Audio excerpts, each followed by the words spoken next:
Yes Tanzania, mambo vipi? Mimi naitwa Mr. Debe hapa The Genius kutoka The Genius Platform. Karibu tena kwenye business battle fulani la uhakika, na leo tutapiga story na mmoja kati ya wapambanaji ambaye anajituma sana kwenye mishe za utengenezaji wa cocktail. Kiukweli jina lake linakuwa, na leo nadhani atatutengenezea au atatupa hata formula kidogo ya cocktail ambayo unaweza hata nyumbani kwako ukawa unatengeneza na unakaa poa. Endelea kukaa hapo, nampigia sasa hivi. Anaitwa Bijan Kiso. Yes, Bijan. Hello? Mambo vipi? Sasa kwema. Kwema, mambo yanaendaje? Swali kabisa. Safi, Mr. Deme hapa. Tumekupigia bana tupige story 2-3 kuhusiana na mchongo ambao unafanya. Okay. Ndio. Hivi maisha yako kwenye utengenezaji wa cocktail yalianzaje mwanangu? Maana tumeshangaa tu ghafla umerukia huko. Kuna vitu vinatokea tu kwa sababu ya maisha. Ndio.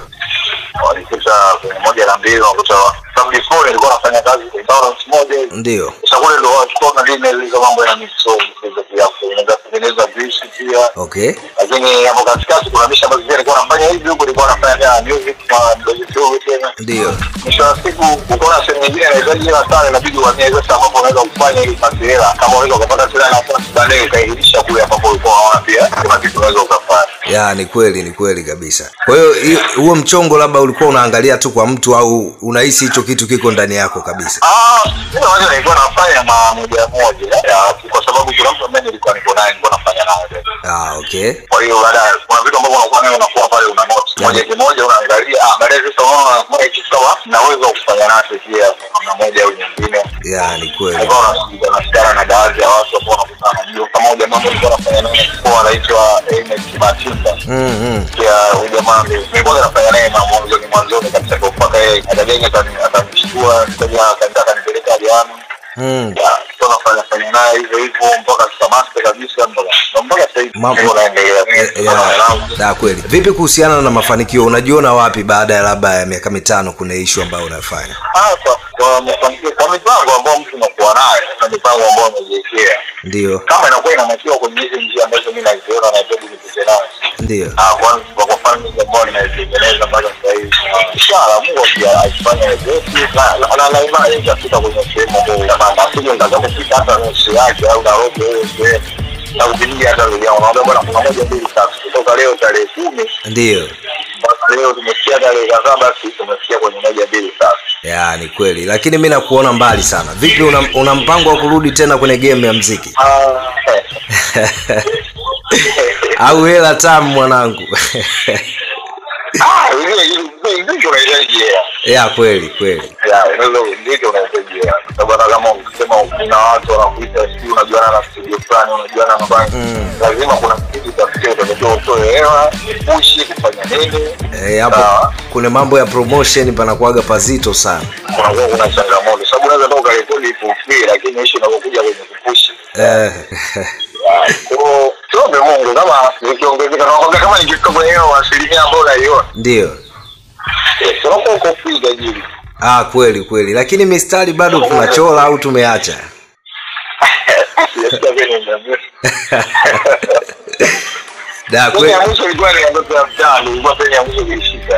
Sewe kitambo sana. Nasema mimi nimekuwa mzito lakini bado naandika. Ila sijawa mzito kama wewe.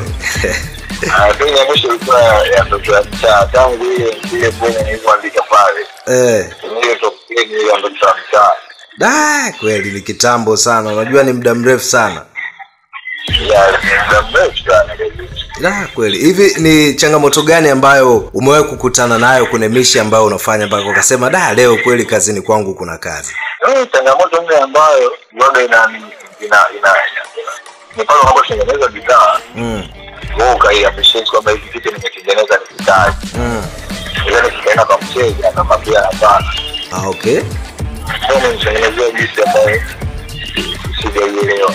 Hapo ndio kitu ambacho nimekifikisha na experience the best kwa jamii mteja wangu. Enjoy. Hiyo ndio changamoto ambayo inanipata zaidi. Kweli. Sababu vingine ni kawaida. Okay. Hata wewe mtu unapokuwa unafanya interview na mtu labda.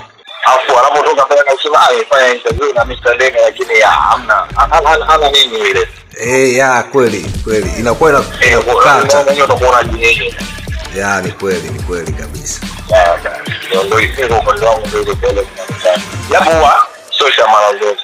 Ya inatokea mara chache, lakini hizo ni nzuri sana kule maisha, zinatufanya tuendelee kupigana zaidi. Kabisa. Hivi najua umecheza sana na vinywaji. Hivi kuna vinywaji ambavyo huwa mtu anaweza akavichanganya akapata labda msisimko wa kufanya mapenzi? Vipi vya vijana vipi? Ni kama vinywaji gani ndugu yangu? Kuna hizo soft drinks pia zipo ambazo kuna baadhi ya vitu vikichanganya inakuwa vinafanya misuli inashtuka. Unajua hasa ile utembeaji wa damu, sababu kinachofanya mtu anakuwa kwenye hiyo motion kwa sababu damu, kuna muda damu ikiwa imepoa ndio ile mtu anakuwa ana ile chembe, lakini damu inapochangamka ndio inafanya mwili wako unakuwa unaudhibiti kwenye matamanio ya kufanya hizo vitu. Ndio unaelewa? Ya nimekupata. Ya kweli. Zipo sote ambazo zinafanya hivi. Tutajia hata mbili ndugu yangu labda. Hiyo hata mbili haraka. Kwa mfano labda kuna jinsi ambayo pia ipo kwa ajili ya kusafisha kusafisha damu na pia na kuongeza damu. Okay. Ambayo inahusisha beetroot zile, pineapple, ndio, ginger, ndio, green apple, ndio, na asali. Huo mchanganyiko kusanga kwa pamoja ni tiba, lakini kitu kama ni detox pia hiyo. Okay. Lakini bila hiyo changanyiko ndio inasaidia kwenye kustimulate damu yako ile inatembea kwa kasi. Unajua ule mwasho wa tangawizi ile. Ni kweli. Inasaidia hivyo. Lakini pia kuna species ya tende ambayo zinachanganywa tende, korosho, avocado, tende, korosho, avocado, banana, ndio, na maziwa. Huo mchanganyiko unakuwa una stimulate sana. Unaweza kwa wengine wanatumia kwa mara moja, lakini vizuri zaidi kama labda ni mtu ambaye soma kufanya vitu kwa mara kwa mara. Unaweza ukafanya kama labda asubuhi unakunywa jioni bila kutumia sana. Inaongeza pia pamoja na nguvu na uzito pia wa mbegu za mwanaume pia. Okay. Na kwa washikaji zetu wazee wa toti, unaweza ukatupitisha kidogo kwenye formula hata moja ambayo mtu anaweza akakaa hata nyumbani akasema bana, hii formula tuliipata kwa biji, yani akawa anajipiga hata kiglasi kimoja afu anakuwa yuko fresh. Hiyo kwenye upande wa cocktail au upande wa cocktail? Cocktail madini yanauza kidogo tu tajiri.